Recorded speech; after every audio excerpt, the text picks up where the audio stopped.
Much for that. We are very pleased now that we have got Makram Rabah, who is on down the line for us, assistant professor at the American University of Beirut. Thank you very much for joining us. We very much appreciate it. I would just like to go back about what we're talking about, whether further conflict could be avoided between Israel and Lebanon, and talk in a moment about what the scenarios could be there. But for you personally, living in Lebanon, in Beirut, does it feel different at the moment? Does it feel like possibly Lebanon is on the verge of a full-scale war, or is this just business as usual?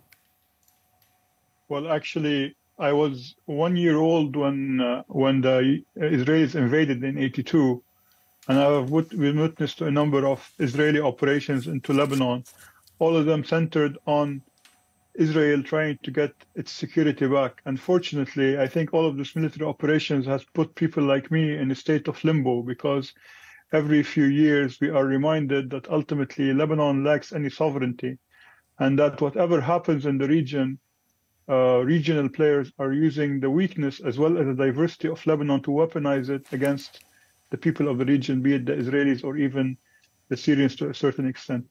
It's very hard to see part of your country being shelled where other parts are actually quote-unquote safe. However, the entirety of the country, or the idea of Lebanon, is no longer there for a number of reasons. First of all, we are witnessing one of the most worst economic collapse in the history of modern Lebanon. In addition to the fact that while many people look at Hezbollah as a local actor, for myself and my own personal experience with this Iranian-sponsored militia, it's that basically it's the tip of the spear for the Iranian Revolutionary Guard, which have basically dismantled many of the countries in the Levant, including my own country, Lebanon. This is why this gloomy atmosphere, or this so-called drums of war, makes it hard to concentrate and to live a life of normalcy, unfortunately. So do you think further conflict between Israel is inevitable then? Well, anyone who can tell you what will happen is basically lying to you. We have been following up on this conflict from day one. Everyone is hoping that this conflict will simply peter out, and that, ironically, Iran and Hezbollah are betting on Israeli democracy as well as US democracy, meaning that everyone is hoping that someone will topple Netanyahu, and that basically someone more rational or more dovish will take over. However, I believe, from following all the rhetoric from both sides, the October 7 fiasco and fallouts of the Hamas attack on Israel has transformed Israel into a kind of, I use it here as a very descriptive, as a rabid dog or a mad dog. They are willing to do anything to bring back the idea that they can protect themselves. And unfortunately, what happened with Hamas is completely different what's happening in Lebanon, meaning that the northern front, Israel has been preparing for a potential war with Hezbollah. And this is why the military establishment here has no problem going to war, because it's not only about politics, as some people might say. Everyone is saying that Netanyahu wants to go to war to prolong his political career. I think it's more deeper than that. Even if we don't have a full-scale confrontation, what has transpired in the last 8 months is enough to remind us that Lebanon is not even living next to the volcano. We are the actual volcano, which can stay dormant for centuries, but ultimately can kill us all. And this is something that we need to certainly take a step back and think about. Makram, you said that Lebanon is the volcano, that conflict there could be tripped off. There's a lot of people on both sides who are ready for that. However, there is a comment here I'm going to read to you from one of our watchers here, Blip News, who says the U.S., Israel, and Iran are all in a proxy war. And he's saying these leaders do not want direct conflict. And this is my biggest question. Why?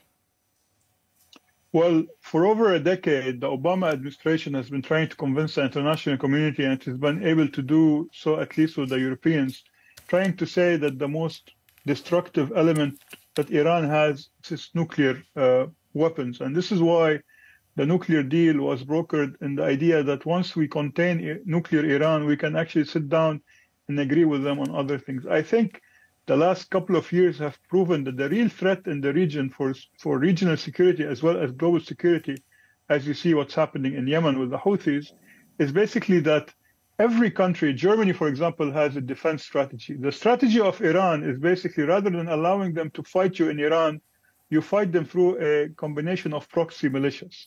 Hezbollah here is not only a proxy militia. I tend to call them the strategic consultants of Iran, meaning that this outfit, who is basically lethal, not because they're Iranian, and here I say it with all due modesty, that because they're Lebanese, because they take advantage of the educational system and the diversity of the country, and the fact decentralized nature of the sectarian system has allowed them to become a very lethal and a potent tool for Iran. And this is why I think that Israel has realized that it cannot allow an entity like Hezbollah to be on its northern border, as well as operate many of the militias. So I think what the US administration has been thinking, that ultimately we can contain or we can fight limited proxy wars in the region, has proven ineffective, because Hamas at the end of the day actually jumped the gun on the Aqsa flood and implicated basically Iran in a war which it did not necessarily want to be this full scale. So where, I just want to be clear then, where do you think this leaves Lebanon then? What scenarios could play out here? Well, to be a bit pessimistic, ultimately Lebanon is not on the table. It's actually being served for lunch, meaning that whatever happens, whatever expires, if it's a full-scale war, and destruction will happen in different parts of Lebanon, not only in the south of Lebanon. Unfortunately, the international community, as well as the regional Gulf states, will not invest in a nation which is under the full hegemony and the control of Hezbollah. In 2006, when the 1701 United Nations Security Council Resolution 1701 was brokered, we had a kind of a government that used to be branded as pro-Western, and the international community, as well as the Gulf states, doubled down on relief and the reconstruction efforts. At the moment, Lebanon is much different since 2006. And unfortunately, I think what will happen, that ultimately it will be a kind of a rogue state, because at the end of the day, our relationships are severed with the Gulf because of what was happening between Hezbollah and Iran on one side and the Gulf. And more recently, the statements of Hassan Nasrallah threatening Cyprus, for example, will only implicate Lebanon further and further and add to its isolation. And more importantly, I think that with what's happening in Ukraine and the entire globe, I think every country has different priorities. I just want to pick up on one thing. You mentioned there the 1701 UN resolution, and that's what came off the back of that war in 2006, isn't it, between Israel and Lebanon? Yeah. Just to clarify. Yes, of course. I mean, what you're saying is it does sound pretty defeatist. I'd just like to bring in our correspondent, Rebecca Ritters, who is joining us as well. She is in Jerusalem. I mean, what does this sound like to you, Rebecca, of what Makram was just saying about the fact that, you know, for example, Lebanon will be served for lunch, could be eaten for lunch. It's just not a big player in this. It's just being used. I mean, you couldn't see me, but when he said that, I had a little smirk on my face, because, I mean, it's incredibly sad. And as somebody who has spent quite a bit of time in Lebanon and really does love the country and think it has so much to offer, that is certainly the received wisdom in the feeling that you have that Lebanon just doesn't, as a country, doesn't have a leg to stand on. Makram, I mean, is that accurate, do you think, to say? Is there anything that Lebanon, the state, can do in order to get out of the grip of Hezbollah? While I might sound off as a bit defeatist or gloomy, I actually believe that this is an opportunity, because I think that we should acknowledge that we have been defeated in the sense that you cannot contain a militia like Hezbollah. You cannot have winter and summer under the same roof, so to speak. We try to duplicate the idea of having Hong Kong, which is an economic prosperity, next door having a Hanoi where you can keep on fighting and killing. That doesn't work. So I believe that going back to the basics, meaning that while people are scared from ending this diverse system, I think the way to protect this diversity is to reestablish the idea of sovereignty. And rather than the Lebanese themselves are to blame for allowing something like Hezbollah to mutate their political system, we have a century-old problem that this system hasn't been living up to the idea of state building. And unfortunately, what we're seeing, and my problem is with many of these militias in the region, if you destroy Hamas or Hezbollah, you don't know what monster would come out of this. Ultimately, as a modern citizen of the 21st century, I want the rule of law. And one important thing, I don't say this lightly, the Arab-Israeli conflict should be solved on just premises. The idea of allowing Hamas to hijack the Palestinians for a legitimate cause. The problem with Hezbollah, Hamas, and all of these, they take legitimate demands, but they hijack them for a different course. Unfortunately, and I say this also with a bit of accuracy, Netanyahu and Nasrallah and all of these people, they belong to the same school. That might is right. For me, the pillars of a proper Lebanese, a modern Lebanon for my family or for myself, is a Lebanon built on justice. And unfortunately, this is not nowhere to be found. But it doesn't mean that we should stop fighting for that. I have a question for Makram. Well, we still see no justice for the people who were affected by that blast that we were just talking about in 2020. Still no justice seen there. And but just quickly to clarify for people who may not be aware, by the power sharing agreement, you're talking, of course, about the confessional system where every sect plays a different role, right? Maybe you can clarify that. In a way, but the problem is that this sectarian system, which goes back to the 19th century, was not modernized in the sense that allow proper participation. And the problem is that these people who are the feudal lords who are in power, basically, they belong to the, like you're talking about people who resemble like the Junkers back in the 18th century Prussia. These people, unfortunately, don't take responsibility for many of their actions. When you hear them talk, you think that they are members of the opposition, while in fact, many of these people have been in power for the last 3 decades or even more. I'd love to just hear from Amir. I think Amir wants to put a question to you as well. Yeah, just to follow up on what Makram said. Basically, Makram, you said that Hezbollah, when you're being pessimistic, is just the spearhead of Iran's regional power. And you said that Lebanon is being served up on the plate, basically, for the sake of this greater conflict.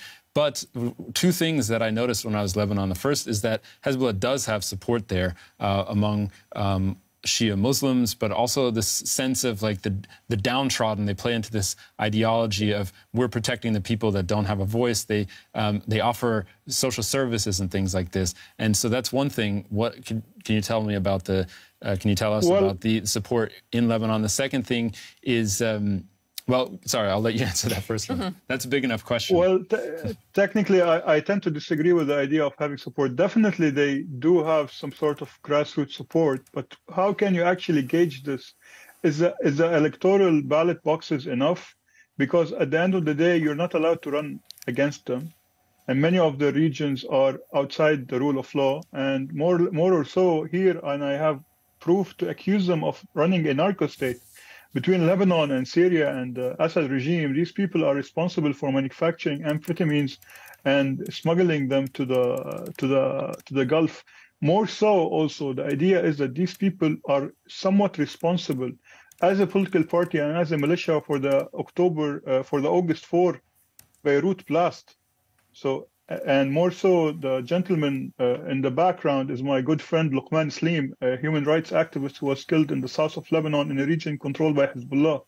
Many of the people that has fallen victim to these political assassinations were all anti-Hezbollah, anti-Iran, and they fell victim. So ultimately, I would not treat Hezbollah as a political actor. If Hezbollah was indeed a political actor, we wouldn't be in this situation, because the obsession of Hezbollah, their DNA, was formed out of Revolutionary Guard. And this is why their ultimate aim is to continue operating whatever happens, living to fight another day.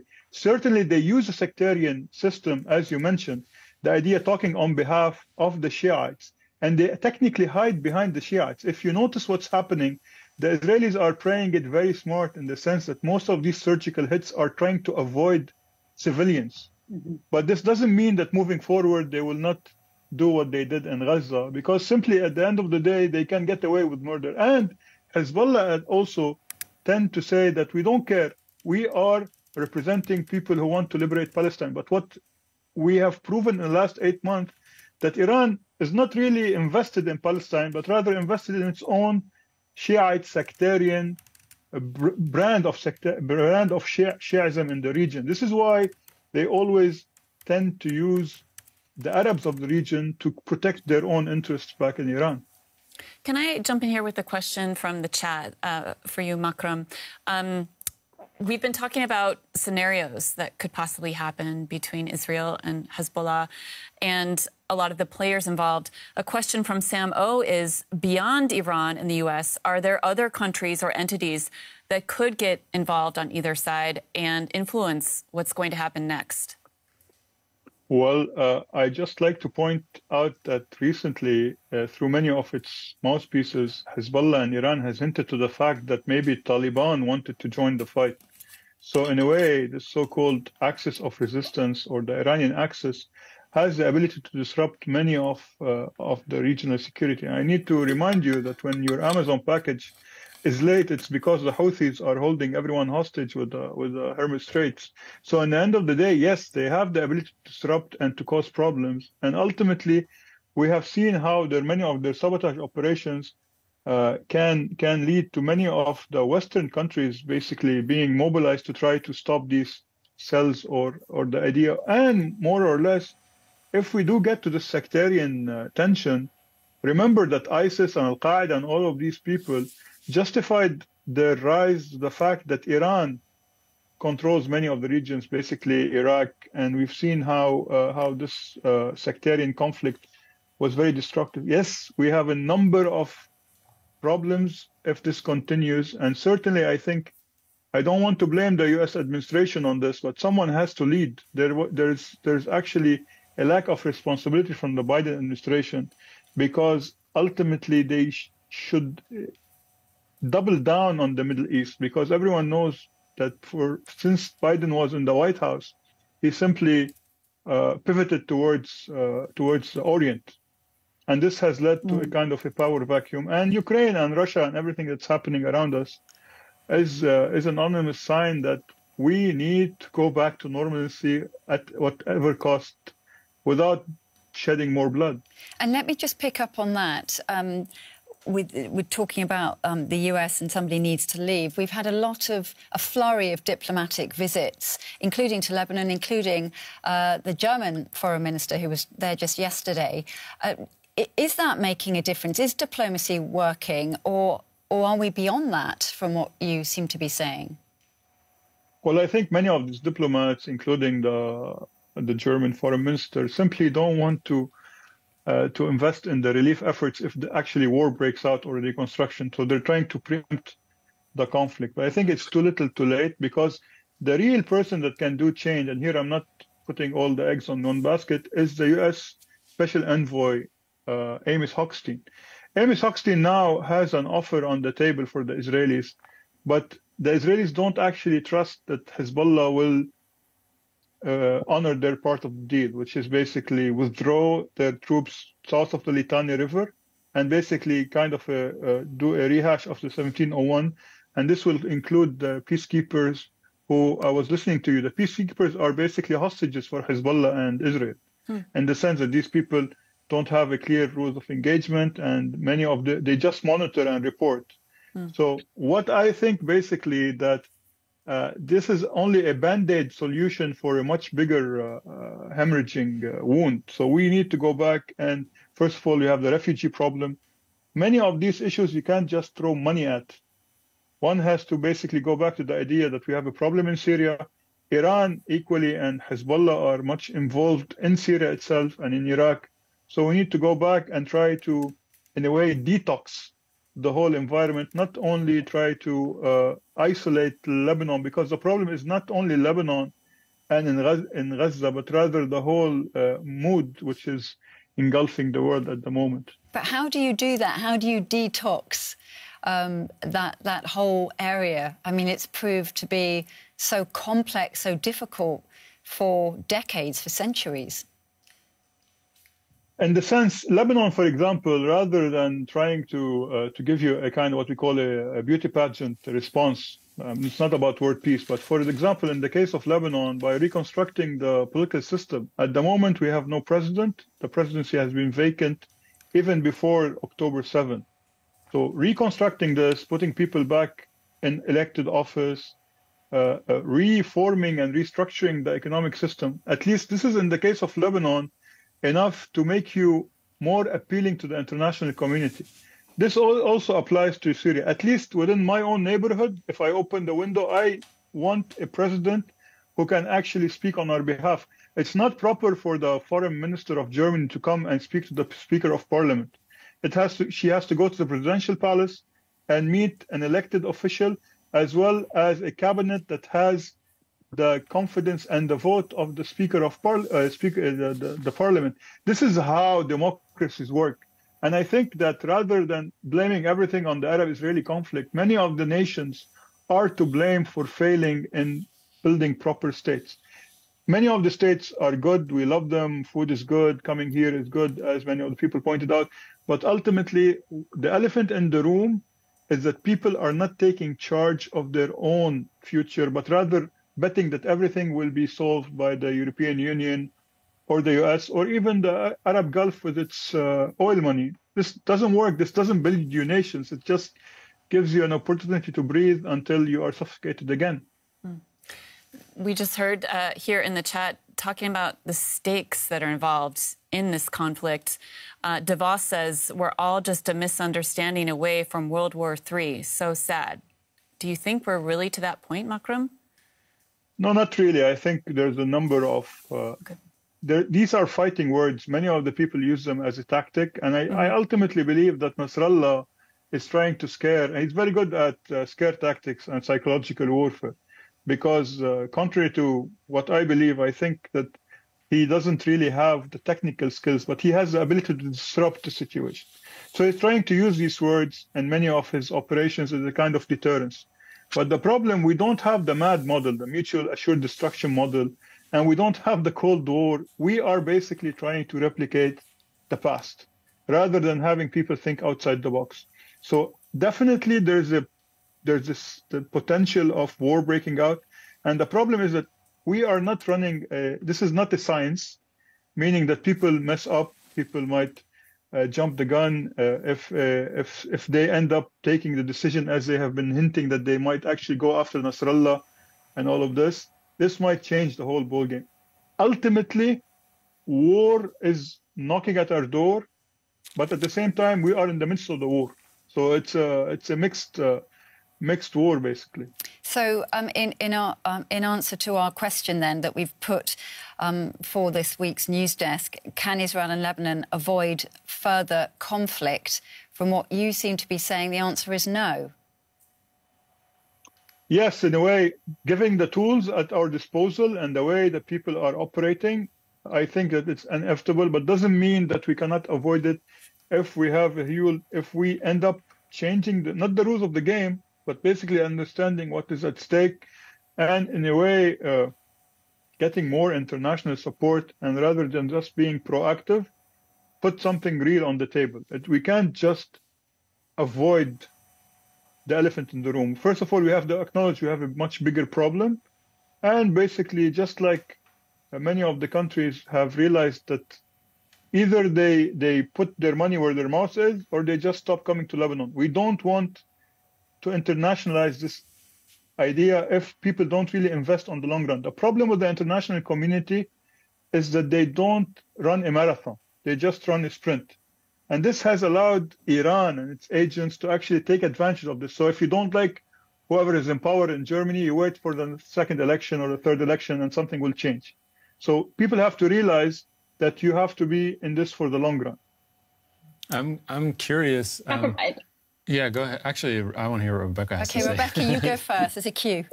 Sorry, I just wanted to ask you because, you know, I tend to agree that we're sort of heading towards some kind of inevitable conflict.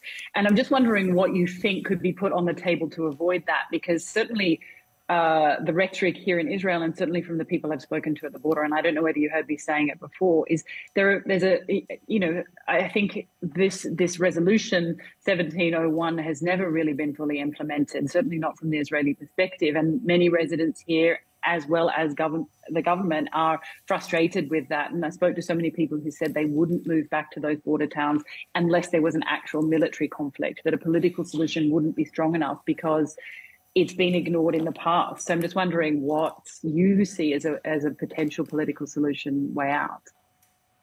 Well, the key word here is political. Many of the solutions which have been used in the past are not political. They are security or intelligence-minded solutions for a political problem. So rather than just trying to contain and give Hezbollah legitimacy, ironically, in 2006, Hezbollah did not win the military confrontation. It was able to win a kind of political confrontation and get the legitimacy from the fact that Lebanon in 2006 had the economy to sustain the war, or we had a kind of safety net from the international community and the Arab Gulf. Ultimately, I think going back to the idea that the Palestinians should get their own state, we cannot allow for a kind of an open air prison like Gaza to allow for elements like Hamas to cause another October 7. And ultimately, rather than allowing Netanyahu to be normalized as a normal politician, we should also remember that we should not disregard the main idea that many of these people hide behind the Arab-Israeli conflict. So resolving the Arab-Israeli conflict or putting back the peace process on the table would empower voices of liberal thought, people who are actually persecuted and attacked, such as myself, for suggesting that violence is not the way forward. I wanted to actually ask well, actually, you... I just touching... Oh, sorry. No, I'm just with you saying including yourself. I was thinking when you were talking in such strong terms about Hezbollah and Iran, whether you are yourself under threat with speaking out from Lebanon. Well, a couple of months ago, it was the fourth time they tried to arrest me and to accuse me of being an Israeli agent just for speaking out against Hezbollah. As I told you, my good friend was killed and many of my friends were killed by Hezbollah.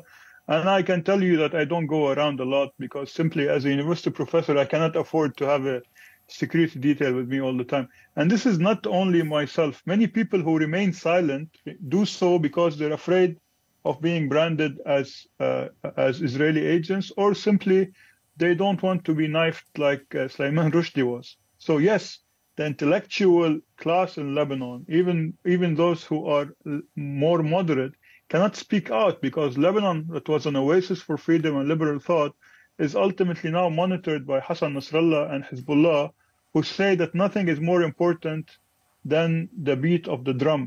And this is why we all have to march towards war. And this is something I have refused, and I refuse to double down on violence where we can actually hope or also dream of potential peace. The rhetoric coming from Nasrallah is extremely bellicose, as you just said, the beating of the war drum. But just looking at the numbers, which is something that occurred to me when I was both in Lebanon and Israel over the past few months, on the Israeli side, 10 civilians have been killed and 15 soldiers in all of these hundreds of attacks that we saw on the map. On the Lebanese side, 349 Hezbollah operatives have been killed, 64 operatives from Palestinian groups or other militant groups in Lebanon, and 83 civilians by the latest count. When I was in Israel, I think Hezbollah struck an IDF area, a base there, killed one reservist, and then Israel retaliated with precision drone attacks and killed multiple Hezbollah operatives as well as family members. A grandmother and 2 children ended up in the hospital. One of the children died. When I look at these numbers, I think actually it's Hezbollah that seems the most afraid of a full-out war, that whenever an attack like this happens, they're okay to say, we're back to the status quo. We killed 1 Israeli soldier. They killed 3 or 4 civilians in Lebanon, plus several high-ranking Hezbollah members, but we're even now. Is that false, or how do these numbers end up this way? It's actually very accurate because simply the Israelis have learned since 2006 many of their surveillance and their technology. Ultimately, the IDF is using AI and big data. They have been using facial recognition, voice recognition. Hezbollah's entry into the civil war in Syria and in Iraq transformed them from a guerrilla operation outfit to a traditional army. This is what the Israelis wanted to begin with, because it's easier for them to fight Hezbollah. To add to this, Hezbollah have been suffering, meaning that the people that you mentioned, the 300 something, half of them are the field commanders, which keep the whole, it's the glue that keeps the whole militia going. So ultimately what is happening here, that these people who are killed, including people like Qasem Soleimani, you can't just get them from the military academy. These people have been killing for the last 3-4 decades, and they need operational experience, which is Hezbollah cannot just feed a new generation of fighters. This is why, as you mentioned, every time they try to retaliate, it's the idea that this could be also a face-saving operation, and the Israelis will just back away. This won't happen because the debate within the IDF and the intelligence community in Israel is somewhere else. These people are still operating pre-October 7, whereas the Israelis are talking about a new approach to the challenge of Lebanon.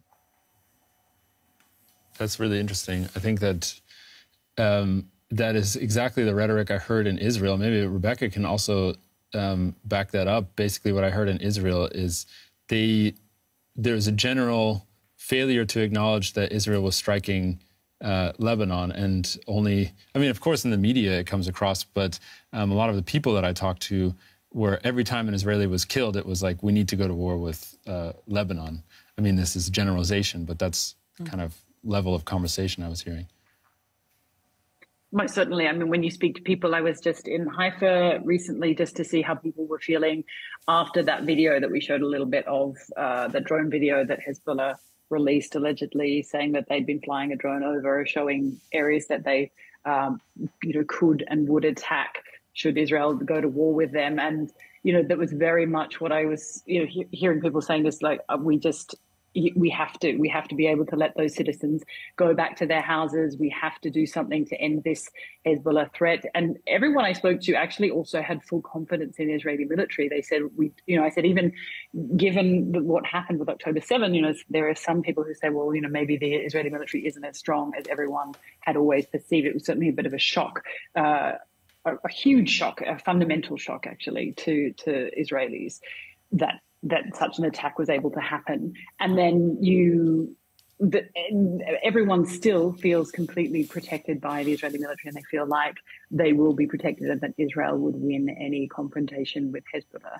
When you speak to the Israeli military, I mean, they're very pragmatic about the capabilities of Hezbollah, and they are concerned. And in a briefing that we had way back in the beginning of the war with Hamas about Hezbollah, when it looked like things could certainly spill over even then, you had the Israeli military saying it is a different kettle of fish. And of course, we know that Hezbollah are a much different, a much more advanced group than Hamas, and they will be able to inflict a lot more civilian damage within the country. And also, but that the military, that the military would then have to make decisions about what they could protect, because they would have to be looking for big infrastructure targets that they would be needing to protect, where they may not be able to protect, certain civilian areas. So that they were very serious about that threat and taking it very seriously. But I think most Israelis feel as though that Israel would come out on top.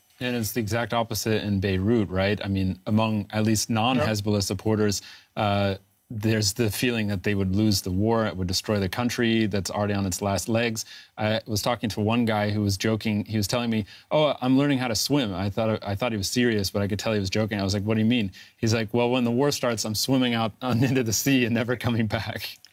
And I mean, it's funny, but it's also serious. I think a lot of people acknowledge that the Israeli military can do severe damage to Lebanon. To add, there was this joke that I think one minister in the Israeli cabinet was saying that if Hezbollah hits any of our power factories, we will make sure that Lebanon will lose its electricity. And the joke was, we don't have electricity to begin with. What are you going to destroy?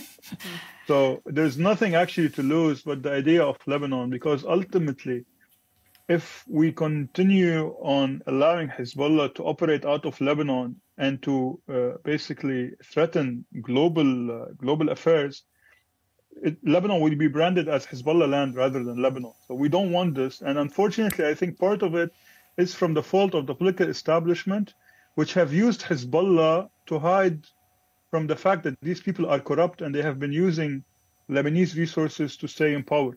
And ultimately, when we went to the streets on the 17th of October 2019 to try to topple the regime, it was Hezbollah that basically stopped us, because ultimately there is a kind of a Faustian deal between corruption and Iranian weapons. And this is something that we need to address. I always say there's a herd of elephants in the room, corruption, sectarianism, but there's one elephant which is armed.